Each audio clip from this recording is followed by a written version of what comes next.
கர்த்தருடைய நாமம் மகிமைப்படட்டும். இந்த நாளிலே புதிய மாசத்துல புதிய நாளிலே உங்களை பார்ப்பதில் மிக சந்தோஷம். இந்த மாசத்தின் முதல் நாள் காலையிலே கர்த்தருடைய ஆவியானவர் உங்களுக்கு நமக்கு ஒரு வசனத்தை கொடுத்திருக்கிறார். உங்களுக்கு சொல்லி நான் ஜெபிக்க விரும்புகிறேன்.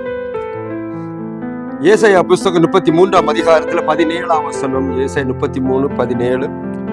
உன் கண்கள் ராஜாவை மகிமை பொருந்தினவராய் காணும், தூரத்தில் உள்ள தேசத்தை பார்க்கும்.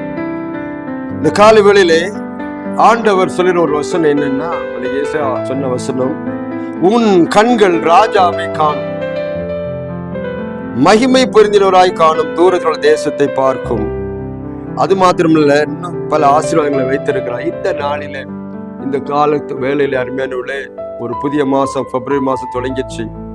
இந்த மாசத்துல கத்த என்ன ஆசீர்வாதம் பாருங்க. அன்னைக்கு இஸ்ரேல் நாட்டுல இஸ்ரேல் மக்களுக்கு பாருங்க, வனாந்தரத்துல டெய்லி மன்னா கொடுத்துட்டு இருப்பாரு. ஒவ்வொரு வருஷம் டெய்லி வார்த்தைகள், டெய்லி மன்னா கொடுக்கப்போ டெய்லி. அதே போல இன்னைக்கும் இந்த முதல் தேதியில ஒரு மன்னா என்ன கொடுக்கப்போ, கண்கள் ராஜாவை காணும் என்று சொல்லப்பட்டிருக்கிறது. 2 விதமான ஆசீர்வாதம். அதுக்கு மேல வசனம் படிக்கும் போது, அவன் அப்பம் அவனுக்கு கொடுக்கப்படும், அவன் தண்ணீர் அவனுக்கு நிச்சயமாய் கிடைக்கும். 2 விதமான ஆசீர்வாதம். ஒன்று, இந்த உலக பிரகாரமான அப்பமும் தண்ணி. ஒரு மனுஷனுக்கு என்ன தேவை? அப்பமும் தண்ணியும் கொடுக்கப்படும். புல்லுள்ள இடங்களை மேய்த்து அமர்ந்த தண்ணீர் அண்டை விழுகிறது போல ஆடுகளுக்கு அப்பமும் தண்ணி அவனுக்கு கிடைக்கும் என்று சொல்லப்பட்டிருக்கு. ஒன்று, உலகத்துக்குரிய ஆசீர்வாதங்கள், அவனுக்கு என்ன வேணுமோ அது கிடைக்கும். ஒண்ணு. 2, ஆவிக்குரிய ஒரு ஆசீர்வாதம் தான் 17ஆம் வசனம், உன் கண்கள் ராஜாவை காணும். ஆண்டவரை பார்க்கிற கண்கள், ஆண்டவருடைய தூர தேசத்தை நோக்குகிற கண்கள். சோதனை பாருங்க, 2ம் ஒரே காரியம் தான் சொல்லப்படுறது. கண்கள் ராஜா மகிமை காணும், தூர தேசத்தை பார்க்கும். கண்ணு காண்கும், பார்க்கும். 2 காரியம். ஒண்ணு, இந்த உலகத்துக்குள்ள ஆசீர்வாதம் தனியா வச்சிருக்க, என்ன கிடைக்கும்? உனக்கு உள்ள பிரெட்டு, உனக்குள்ள தண்ணியும் கிடைச்சிடும். 1. 2வது என்ன கிடைக்குமா, கண்கள் இதை பார்க்கும். மேல அப்போ மேல பார்க்கும் போது ஒரு பெரிய ஆசீர்வாதம் பாருங்க. அதான் சொல்லப்பட்டு நம்ம எல்லாம் இப்போ நம்ம எல்லாம் ஓடி ஓடி உழைச்சு போட்டு தான் இருக்கிறோம். இந்த போன மாசம் கடந்து வந்துட்டோம். 31 நாட்கள் கடந்தது. இந்த நாட்கள்ல இன்னும் ஒரு 28 நாட்கள் இந்த மாசத்துல, இந்த நாளும் வேகமாக போயிடும். இந்த நாள்ல கத்தை என்ன செய்ய சொல்றாரு, நம்ம மேல பார்க்கணும் என்று சொல்ற, மேல பார்க்கிற கண்களை கத்த நமக்கு கொடுப்பார். அந்த தூர தேசத்தை பார்க்கிற காரியத்தை சொல்றார். அப்போ இதெல்லாம் யாருக்கு நடக்குங்கிறத 15ஆம் வசனத்துல போட்டு, யாருக்கு கிடைக்கும்? எல்லாரும் கிடைச்சிருமா? அதை நான் உங்களுக்காக வாசிக்கிறேன்.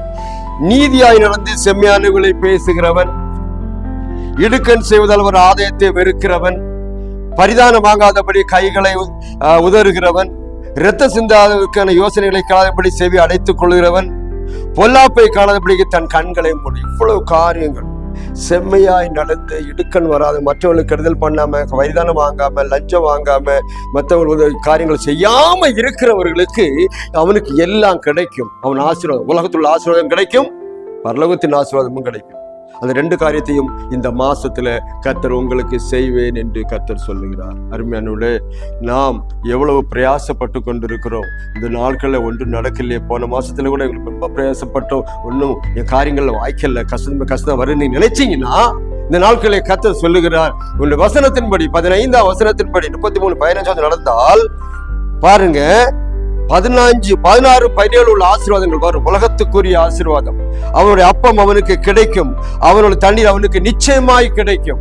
அவனுக்கு நிச்சயமாய் கர்த்தருடைய ஆசீர்வதிப்பார். 2வது காரியம், அவன் கண்கள் ராஜாவை மகிமை பொருந்தினவராய் பார்க்கும், தூர தேசத்தை பார்க்கும். ஒரு பெரிய தூர தேசம் ஒண்ணு இருக்குது, தெரியுமா உங்களுக்கு? அந்த தேசம்தான் யாரும் கண்களும் காண முடியாத ஒரு தேசம். அது பரலோக தேசத்தை கண்கள் காணத்தக்கதாக அதை நோக்கும்படி இருந்தால் கர்த்தர் இந்த கால வேளையிலே உங்களை ஆசீர்வதிப்பார். இந்த புது மாசத்துல கர்த்தர் உங்களுக்கு ஒரு பிராமிஸாக வாக்குத்தத்தமாய் கொடுக்கிற வசனம், உங்கள் கண்கள் ராஜாவை மகிமை பொருந்தினவராய் காணும், தூரத்தில் உள்ள தேசத்தை பார்க்க. அதை ஏற்கனவே இயேசு சொல்றாரு. இயேசு பின்னாடி சொல்றாரு, முதலாவது ராஜ்யத்தை நீதியை தேடுங்கள், பாருங்கள், மேல பாருங்கள், கீழே உள்ளதெல்லாம் கொடுக்கப்படும். மேலே நோக்குங்கள். பாருங்க, ஒண்ணு கீழே பார்த்தா மேல உள்ளது கிடைக்காது, மேல பார்த்தா தான் கீழே உள்ளது கிடைக்கும். ஏன்னா மேல இருந்து எல்லாம் கீழே வருது. சிலவங்க கீழேயே பார்த்துட்டு இருப்பாங்க. எல்லாம் அது விலை ஏறி போயிடுச்சு, இது விலை ஏறி போயிடுச்சு, என்ன பண்ண தெரியல, ஐயோ நான் இதை பண்ணுவேன் இதை பண்ண, கீழே உள்ளதே பார்க்காதீங்க. எந்த ஏறினாலும் சரி, எந்த சூழ்நிலை நடந்தாலும் சரி, கர்த்தர் கண்ட்ரோல்ல வைத்திருக்கிறார். உங்களுக்கு வேண்டியதை கர்த்தர் கொடுப்பார். இந்த மாசத்துல எல்லா ஆசீர்வாதத்தையும் நிரப்பி கர்த்தர் உங்களை ஆசீர்வதிக்கிறதுக்கு இந்த காலை வேளையிலே நீங்கள் ஒப்பு கொடுத்தால் அது அப்படி ஆகும். காலைவெளியில நீங்க ஒப்பு கொடுப்பீங்களா? 2 ஆசீர்வாதம், 1 உலகத்துக்குரிய ஆசீர்வாதத்தை கர்த்தர் கொடுப்பார், இன்னொன்னு பரலோகத்தின் ஆசீர்வாதத்தை கொடுப்பார். முதலாவது கர்த்தருக்குபடி நடந்தார், செம்மையானபடி நடந்தார், ஆண்டவரே மற்றவங்களுக்கு எந்த தொந்தரவும் செய்யாதபடி, மற்றவங்களை கெடுக்காதபடி, பரிதானம் வாங்காதபடி, ரத்த சிந்தும்படி, ஓடாதபடி எல்லா காரியங்களையும் செய்வேயானால் இந்த காலைவெளியில கர்த்தர் உங்களை ஆசீர்வாதம் தடைபட்டு போகவே போகாது. கர்த்தர் உங்களையும் குடும்பத்தையும் இந்த மாசத்திலே நல்லபடியாக நடத்துவாராக. பிள்ளைகளை ஆசீர்வதிப்பாராக. நான் உங்களுக்கு ஜெபிக்கிறேன். பரலோகத்தின் பிதாவே, நல்ல ஆண்டவரே, இந்த காலை வேளையிலே இந்த மாசம் ஆண்டவரே, இந்த 2026 வருஷத்துல 2வது மாதத்துல முதல் நாள் காலை வேளையிலே இந்த வசனத்தை கேட்கிற யாவரையும் பிதா குமாரன் பரிசுத்த நாமத்தாலே ஆசீர்வதிக்கிறேன். கிருபைக்குள்ளே மறைத்துக் கொள்ளும். நீ சொன்ன பூலோகத்தின் ஆசீர்வாதமும் பரலோகத்தின் ஆசீர்வாதம் வாழ்க்கையில பலிக்க உதவி செய்யும். ஏசப்பா உமக்கு நன்றி. பரலோகத்தை கண்ட ஏசாயாவை போல ஆண்டவர் ஒரு பெரிய மாற்றத்தை பெற்றுக்கொள்ள உதவி செய்யும்படி ஜெபிக்கிறேன். மேலானவர்களை தேடுங்கள் சொன்னீரே, வசனத்தின்படியே நடத்த உதவி செய்யும், பெரிய காரியங்களை செய்யும். பூலோகத்துக்கும் பரலோகத்துக்கும் சகல ஆசீர்வாதம் நிரப்பும்படி ஒப்பு கொடுத்து ஜெபிக்கிறேன். பாதுகாத்து இயேசு நாமத்தில் ஜெபிக்கிறேன் பிதா. கர்த்தாவே உங்களை ஆசீர்வதிப்பார். இந்த மாசத்துல உங்களுக்கு எல்லா ஆசீர்வாதத்தையும் கொடுப்பார். தொடர்ந்து கர்த்தரோட பாதை பற்றி பிடித்துக் கொள்ளுங்கள். இன்னொரு லோக சுவாத்தின் மூலமாய் கர்த்தாவே நம்ம எல்லாரையும் சந்திக்க வரையில் கர்த்தர் ஆசீர்வதிப்பாராக. ஆமென்.